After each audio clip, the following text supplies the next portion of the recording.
Kelakuan dari si Towel alias Tommy Welly sudah seperti orang yang lagi sakit jiwa. Bagaimana tidak? Dia sudah menyiapkan nama-nama jika dia terpilih sebagai coach timnas Indonesia untuk menggantikan Coach Sintayong di bulan Juni 2024 mendatang.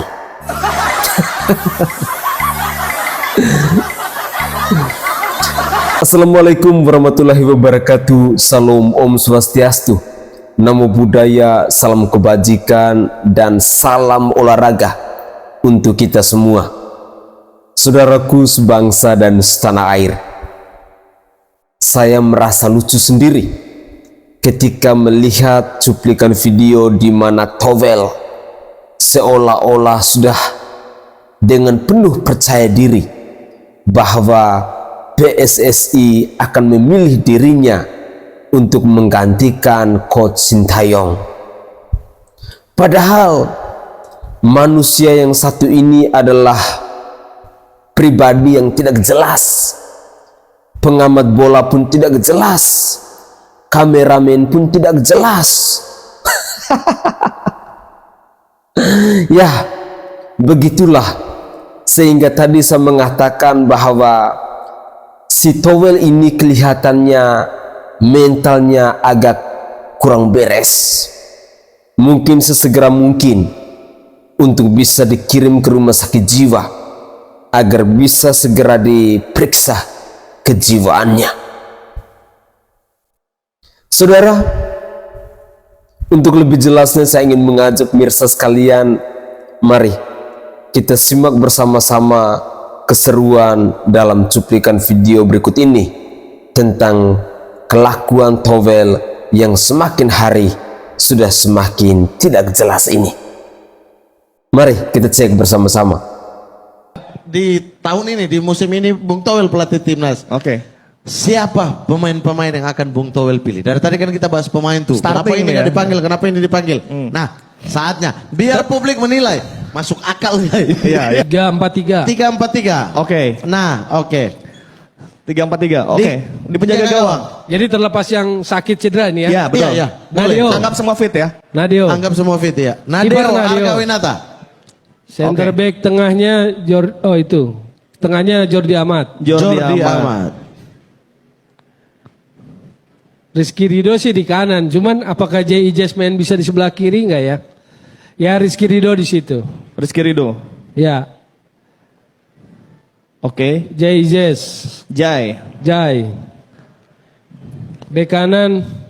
Kanan dulu. Bek kanan right midfield. RM. RM. Ini siapa? Asnawi. Asnawi. Oke. Bek Kiri. kiri Pratama Arhan. Central midfield. Ivar Jenner deh. Ivar Jenner. Ivar. Ya. Berduet dengan Marcelino. Marcelino Ferdinand. 3 di depan. Tom Hai. Hai. Ragnar. Ragnar Uratmangun. Striker. Widodo Ceputro. Kan udah ini. Saya sebenarnya nggak terlalu. Malah ditulis. Ditulis. Saya bilang Widodo berarti saya menganggap Widodo lebih bagus dibanding Rafael Strike. Saya nonton Widodo soalnya. Saya nonton Kurniawan soalnya. Saya belum terpesona sama Rafael Strike. Tapi karena nggak ada pilihan ya udah Kenapa Rafael hoki? Strike. Tidak ada yang suruh tulis hoki. Memang manusia ini cari mati nih. Rafael Strike. Rafael. Strike. Rafael. Ya. 1 super sub. Apa? Super sub. 1 Super sub sebentar. Super sub Hubner. Justin Hubner. Hubner. Oke. Pelatih. Enggak STI ya dong. Bung Towel dong. Oh, pelatihnya Bung Towel ya benar. Dia kan timnya Bung Towel ya. Iya. Kaptennya siapa? Jordi Amat kalau di sini. Jordi Amat. Jordi Amat. Oke. Oke. Ini lock ya. Lock. Oke. Agak unik nih. Karena Piala Asia, Bung Towel bilang pemain terbaik adalah Yakob Sayuri. Justru Yakob tidak masuk di sini. Justru Yakob tidak masuk di tim ini. Jadi agak aneh Enggak, juga. karena ada Tom Hai. Kalau nggak ada Tom Hai, saya masukin Yakob di situ. Dibandingkan Asnawi misalnya. Iya. Mat, bahkan Bung Towel pun tidak mau memasukkan nama Stefano Lillipali di sini. Iya. artinya memang strike. Memang saya tidak punya intensi pribadi. Saya hanya mau pertanyakan keputusan-keputusan itu. Dan keputusannya saya Berarti pikir panggil strike udah benar. Maksudnya strike menjadi yang ada, striker. iya. Udah benar ya? Iya. Oke. Oke, inilah dia ultimate team dari Bung Toel. Nah ini gue iniin dulu ya. Oke. H-1 menjelang pertandingan lawan Vietnam itu H-1 ya. H-1 pertandingan lawan Vietnam. STY itu posting di IG story-nya dia membawa jaket jersey tim nasional Indonesia, tapi di bawahnya ada link. Ketika gue buka link itu STB Korea jualan metaverse avatarnya STY tentang sepak bola. Di situ ada terlihat STY pakai batik, lalu jualan propertinya tim nasional Indonesia untuk kepentingan dirinya sendiri. Nah, itu kan gue melihat ada sesuatu yang hal yang nggak lazim. Kita ini kemarin habis kalah lawan Irak 3-1, lalu berada dalam situasi hidup mati melawan Vietnam pada saat itu, tapi kok malah jualan pribadi di link. Dan H-2 sebelum pertandingan melawan Jepang, dia posting lagi. H-2. Oke. Di IG story lagi dia posting tentang dia naik mobil Hyundai dengan plat B. Artinya itu sebetulnya sudah didokumentasikan lama, tapi diposting di H-2. Artinya ini kita melihat ya pasti ada agenda setting, nggak mungkin seorang pelatih timnas masih memikirkan untuk posting dokumentasi seperti itu. Posisinya dia lagi di Qatar, ngapain dia posting video di Indonesia, mobilnya plat B. Nah artinya saya melihat bahwa memang STY ini memiliki ikatan hubungan. Ya Allah, gitu aja jadi masalah. Bung Toel sama kawannya gitu aja dipermasalahin loh. Siapa tahu gitu, Sintayong punya manajemen di sosial media sendiri, bukan dia yang ngepost. Ya contohnya kayak Maklok gitu, dia kan yang megang ada manajemennya untuk sosial media, ngepost. Cobalah berpikir positif gitu, berpikir positif. Emang susah kalau udah benci sama orang itu. Apa-apa salah. Ya, orang kalau sudah benci, kalau sudah iri, segala sesuatu pasti akan salah. Begitulah contoh kelakuan manusia goblok seperti yang kita simak dalam cuplikan video tadi. Urusan pribadinya seorang Sintayong sampai diperbincangkan. Apakah ini kualitas dari pengamat bola yang profesional seperti si Toel alias Tommy Veli ini? Benar-benar sangat menjijikan. Pantas saja kelakuannya seperti orang yang lagi sakit jiwa. Dia berharap penuh agar PSSI mau memilih dirinya untuk menggantikan Sintayong seandainya kalau kontrak dari Sintayong sebagai coach dari timnas Indonesia saat ini berakhir di bulan Juni 2024. Begitu pedenya dia sampai menyebut memilih nama-nama pemain. Kalau saya itu malu dengan kualitas dirinya, ya mungkin cocoknya jadi pelatih tim sepak bola di kampung saya, mungkin masih, itu pun kalau dipakai. Tolonglah, jangan sampai segitunya. Jangan sampai menunjukkan tentang kedunguan dan kegoblokan Anda. Mari kita netizen Indonesia jangan pernah mengikuti track record atau rekam jejak dari si Toel bersama rekan-rekannya ini yang selalu saja mempersalahkan timnas Indonesia, mempersalahkan PSSI, mempersalahkan Sintayong, yang seolah-olah mereka yang paling benar. Padahal kalau dikasih kepercayaan, pasti kualitasnya benar-benar di bawah standar. Semoga saja manusia-manusia brengsek, manusia-manusia goblok, manusia-manusia yang hanya tahu untuk nyinyirin orang, untuk mencari kesalahan orang seperti Towel dan rekan-rekannya ini, bisa segera mendapatkan kualat. Padahal si Towel ini sudah sering kali diserang sama netizen. Bahkan dia sampai meminta agar jangan menyerang keluarga, istri dan anak-anaknya. Tapi kelakuannya semakin hari semakin aneh.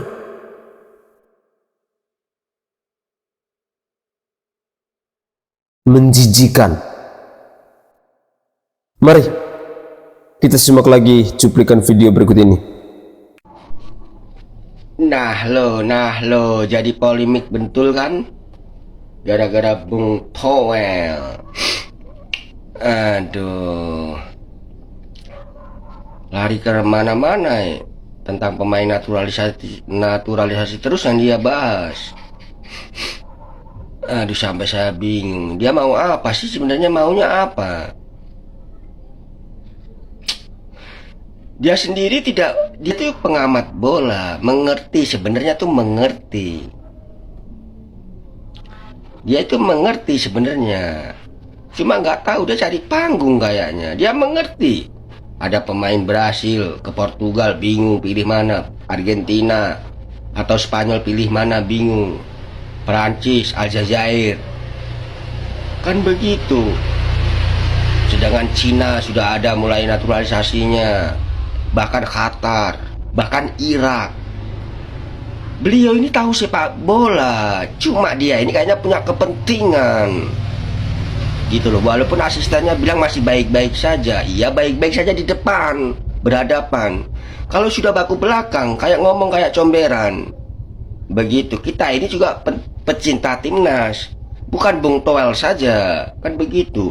Hargailah Sintayong yang membujuk, merayu pemain-pemain yang berdarah Indonesia sampai terbang ke Eropa supaya mau bergabung demi kualitas kita, agar pemain-pemain lokal mencontoh. Itu beliau ini tahu pemain lokal 1 langkah, Indonesia butuh 3 langkah untuk menjangkau bola, kan gitu. Kita kalau ikut Piala Dunia, kita harus kolaborasi dulu dengan pemain-pemain itu, grade A itu yang berdarah Indonesia. Nanti pada saat masuk Piala Dunia, nah baru mungkin pemain-pemain asli gabung juga di situ lebih banyak supaya merasakan. Begitu, sudah mencapai Piala Dunia itu sudah prestasi yang sungguh-sungguh luar biasa, Bung Towel, kan begitu. Kalau cuma kritik-kritik, yang mana yang dikritik? Saya bingung, kritik yang mana? Begitu. Bukan kritik itu namanya, gitu loh. Kritik itu yang gimana coba? Kan begitu. Bung Towel ini terlalu mencari panggung begitu. Kita ada bahagia, kita senang. Diganggu dengan omongan-omongan seperti yang memperpecah belah begitu loh. Ada pihak-pihak memperpecah belah. Akhirnya nggak mendukung STY 100% semuanya. Begitu. Kan merusak persatuan sepak bola kita ya, seperti itu. Tidak ada itu alasan kritik-kritik, alah omong kosong Bung Towel. Hah? Gue nggak mau ngasih panggung buat orang yang baru-baru ini membuat keramaian terkait ini naturalisasi dan juga orang lokal gitu kan. Bahkan dia sampai bilang statement perpecahan. Tapi gue nggak pengen ini ngasih panggung lebih banyak. Tapi sekarang mau lihat udah nggak ada lagi harusnya dikotomi antara naturalisasi dan pemain lokal ya. Karena kan lo tadi bilang kan, lu statement di mana ya? Oh di ini lo ya. Kalau di Perancis, di Belanda semuanya naturalisasi bisa kapan aja. Kenapa di sini kita nggak bisa? harus special moment gitu Iya, kan? Ya kan? betul. Nah itu kan segelintir suara yang membuat isu-isu yang nggak penting gitu loh. Dan sangat amat tidak penting. Hanya ingin meluapkan pendapat dia. Tapi sama netizen ditanggepin. Kalau gue bilang, ya gue setuju jangan kasih panggung. Cuman karena banyak yang minta ke gue, dan gue tiap hari harus bikin video, tanggung jawab gue terhadap member gue. Jadi gue bikinlah itu video. Nah kalau menurut kalian dengan kayak gini ya, ini kan di negara manapun semua sebenarnya menerapkan seperti ini. Kenapa kita menjadi sebuah perdebatan? Karena harusnya ini justru membuat kita sense of competition kita lebih tinggi dong artinya. Ya berarti kalau gitu hitungannya gue masuk timnas naturalisasi dong. Iya, kan lo orang apa? Iya. Berarti gue bukan asli Indonesia dong kalau gitu. Kenapa harus ada naturalisasi? Kenapa ada lokal? Kenapa ada kita, ada mereka? Kenapa harus dibeda-bedain sih gitu? Kelihatan banget lu takutnya. Kelihatan banget lu kalah kualitasnya. Ada periuk nasi yang sepertinya tergoyang ini. Kelihatan sekali gitu loh. Jadi buat gue itu, sorry ya, gue rada kesel dengernya. Dan buat gue itu hanya orang bodoh yang berpikiran seperti itu. Buat gue itu hal yang nggak penting. Kalau lu ngerasa, dan apa namanya, coachnya juga pernah bilang kan, kalau lu pengen masuk timnas, ya lu bermain di klub sebagus mungkin. Timnas bakal ngelirik. Pasti bakal dilirik. Betul. Dan kalaupun lu punya kompetitor di posisi yang sama, saat lu punya kualitas yang bagus, lihat Yakub, starter. Lihat Marcelino, starter. Kalau mau lu punya kualitas, starter. Ya kan, artinya bukan soal datangnya saudara-saudara kita yang tiba-tiba jadi berpaspor Indonesia, emang karena punya keluarga di Indonesia juga. Terus, wah, peran gue atau kans gue untuk menjadi reguler di timnas mengecil nih. Harusnya kan justru lu bisa bertukar. Nah, itu ya kan, lu berkolaborasi, menimba ilmu, mencuri ilmu, mentransfer ilmu, justru kan menjadi competition lu akan lebih tinggi gitu kan. Tiba-tiba publik sepak bola Indonesia dikejutkan dengan pernyataan kontroversial dari M. Tahir. Kalau kualitas kita 11-12 sama mereka. Coba aja kalau mau ini PSSI bikin uji coba antara pemain lokal sama naturalisasi. Dan kamu yakin bisa menang? Bisa. M. Tahir yang berposisi asli sebagai gelandang bertahan membuat publik sepak bola mengkaitkan dengan pemain diaspora yaitu Tom Haye. Tak perlu banyak bicara di sosial media, Tom Haye langsung membalas tudingan itu dengan sebuah pertunjukan. Dalam lanjutan Eredivisie atau kasta tertinggi Liga Belanda, Heerenveen harus menghadapi salah satu tim papan atas yaitu FC Twente. Saat itu Haye begitu sentral perannya. Haye jadi salah satu pemain yang paling banyak mendistribusikan bola. Bahkan Haye menjadi penyelamat bagi Heerenveen saat golnya berhasil menyamakan kedudukan menjadi 3-3. Kita tentu masih ingat saat Van Gaal mengatakan jika kualitas pemain keturunan timnas Indonesia itu hanya setara pemain ASEAN. Saat itu publik sepak bola Indonesia tersinggung. Dari sisi pengalaman saja jelas ada jarak yang begitu jauh, apalagi sisi market value. Saat itu timnas Vietnam dibuat malu. Mereka dicukur habis dengan agregat 4-0 tanpa balas. Nah, saat perdebatan itu hampir selesai, tiba-tiba ada lagi pemain dari Liga 2 yang secara mengejutkan bilang kalau kualitas pemain keturunan itu 11-12 dengan pemain Liga 1.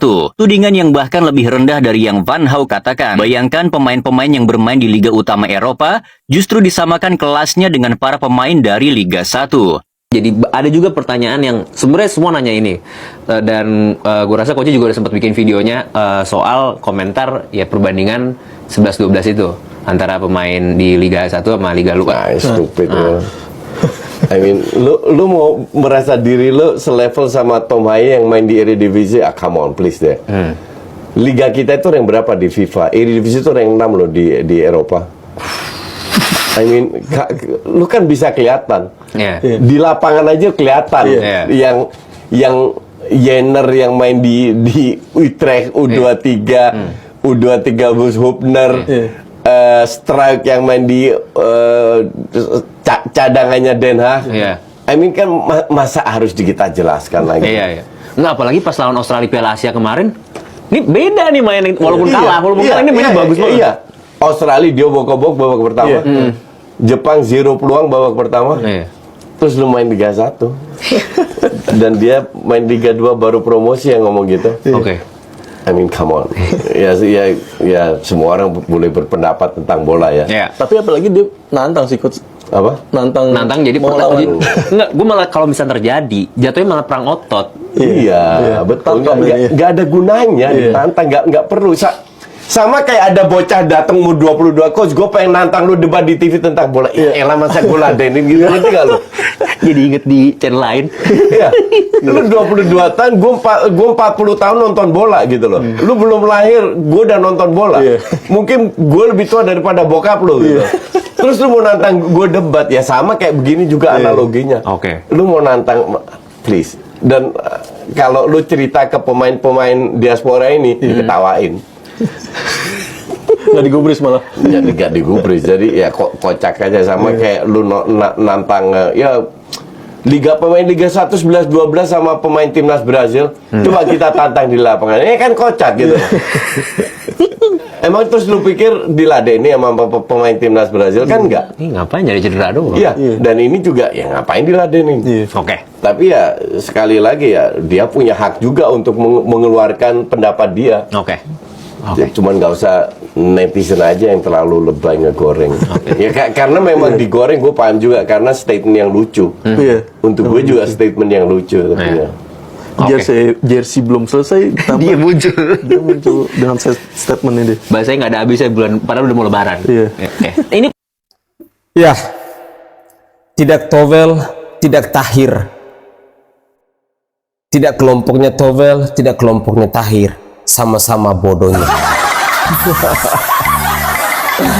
Ya, ketika kita menyimak komentar-komentar dari Coach Justin maupun dari netizen tadi, ketika mereka menyatakan buah pikiran mereka dengan orang-orang yang nyinyir, bahkan sampai dikatakan bodoh dan lain sebagainya, tentu memang mungkin itu adalah fakta. Jadi pada dasarnya orang-orang yang nyinyir dengan timnas Indonesia, dengan Sintayong, dengan pemain-pemain timnas, dengan PSSI adalah orang-orang yang lagi sakit hati sebenarnya. Orang-orang yang mentalnya sudah tidak stabil. Orang-orang yang ada agak sedikit gangguan jiwanya. Sehingga untuk berpikir secara positif, berpikir dengan menggunakan logika akal sehat itu tidak ada. Yang ada di dalam diri mereka tuh hanya iri, benci, maunya mereka yang berkuasa, itu saja yang ada di dalam otaknya mereka. Dan orang-orang seperti ini biasanya tidak ada hal yang positif yang mereka pikirkan. Pasti saja selalu hal-hal yang negatif. Ketika melihat timnas sukses, selangkah lebih maju di tangan Sintayong, pasti rasa cemburu itu mulai tumbuh. Sehingga kita melihat kelakuan si Towel tadi seperti orang yang lagi sakit jiwa. Begitulah manusia yang serakah. Manusia yang tidak pernah bersyukur dengan apa yang dia miliki saat ini. Padahal kualitas dirinya saja jauh bila dibandingkan dengan seorang Sintayong. Begitupun si Tahir, ketika dia mengatakan kualitasnya 11-12 dengan pemain naturalisasi, sampai-sampai Coach Justin tadi mengatakan bahwa come on, it's so stupid. Mungkin itu adalah fakta yang sesungguhnya. Membandingkan si Tahir ini dengan pemain-pemain timnas sama seperti langit dan bumi. Padahal kualitas si Tahir ini ya masih di bawah standar lah. Apalagi saat ini dia ada di Liga 2. Begitupun Tahir ini sudah dipecat dari PSBS Biak. Jadi rata-rata kalau kita mau perhatikan, orang-orang yang nyinyir dengan Sintayong, yang nyinyir kepada PSSI, yang nyinyir kepada timnas Indonesia seperti Bung Akmal, Tahir, ada mantan ketua PSSI kemarin Edi Ramayadi, lalu ada Towel bersama rekan-rekan yang lain. Karena mereka tidak mau PSSI ini bersama timnas, bersama Coach Sintayong mengalami kemajuan yang luar biasa. Kalau kita masih berpikir dan menggunakan logika akal sehat kita pasti akan memberikan dukungan, memberikan support kepada mereka agar mereka lebih semangat, motivasinya bertambah, skillnya juga bertambah, kualitasnya juga bertambah. Semoga saja kita netizen Indonesia, khususnya para pecinta bola, bisa selalu berpikir tentang timnas, tentang PSSI, tentang Coach Sintayong dengan hal-hal yang positif, karena dukungan kita itu sangat dibutuhkan oleh mereka. Mari kita bergandeng tangan bersama-sama, bersuara bersama-sama untuk selalu mendukung timnas Indonesia demi merah putih dan demi Pancasila.